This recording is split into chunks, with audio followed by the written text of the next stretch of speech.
So problems with using manipulatives that I often hear, sometimes they are a distraction to our students.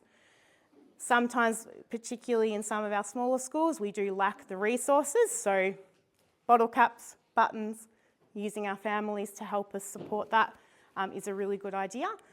Time in finding the materials and then having them ready.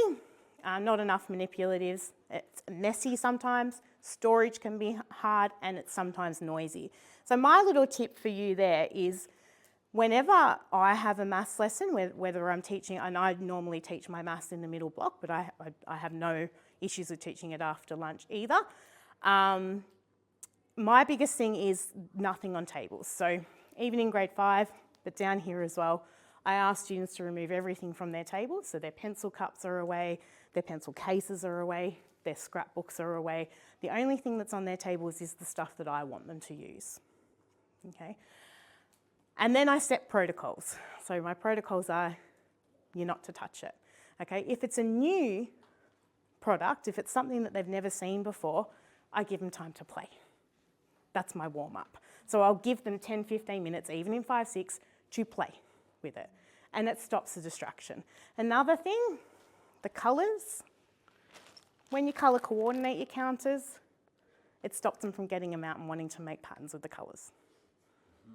Okay, so you want to plan for the distractions, anticipate what the distractions are going to be, and plan for it so that it doesn't become a distraction. I never have an issue with using manipulatives and it being a distraction. And with the play element, when you give them time to play, you give them the 10 minutes and you say, right, now we're going to start doing some maths with it. And they'll start doing some maths automatically, and then you can straight away jump on something that's happened, okay? Dominoes is a really good one for that. So here's my solutions to problems using manipulatives. Let the students have a play first. Take away the distractions, plan for it. Be savvy with them, so use bottle lids, use buttons. Prepare and organise the materials. You can even use paper for counters if you needed to, or card.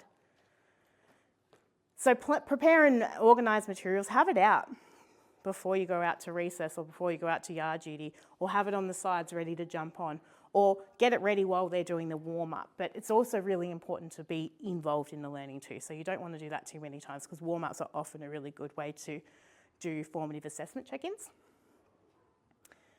And then, yeah, set norms, expectations, and protocols for focus. And I love this quote.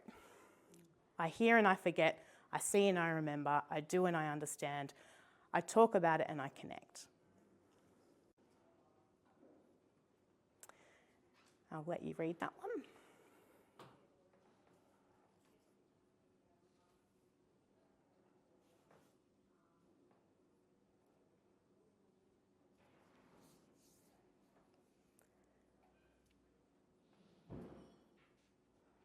So what I get from that particular quote that comes from Paul Swan and I'm not quite sure the first name, but Marshall, the biggest thing that I get from that is it's important for you guys to play with the materials too. That could be part of your planning process. Do the task, plan the task, anticipate responses, anticipate misconceptions. Even though I love maths now, but I am like Alex, I used to have a maths sphere as well. I did love maths through school, but it wasn't taught the way I needed it to be taught. So I did come into uni or finish uni being quite fearful of particular concepts that I had forgotten how to teach. So I had to reteach myself. So I come from an area of fear with mathematics from a teacher perspective. And I've had to reteach myself. I've had to reteach myself in the way that I now teach the kids instead of the way that I was taught, because the way I was taught wasn't effective for me.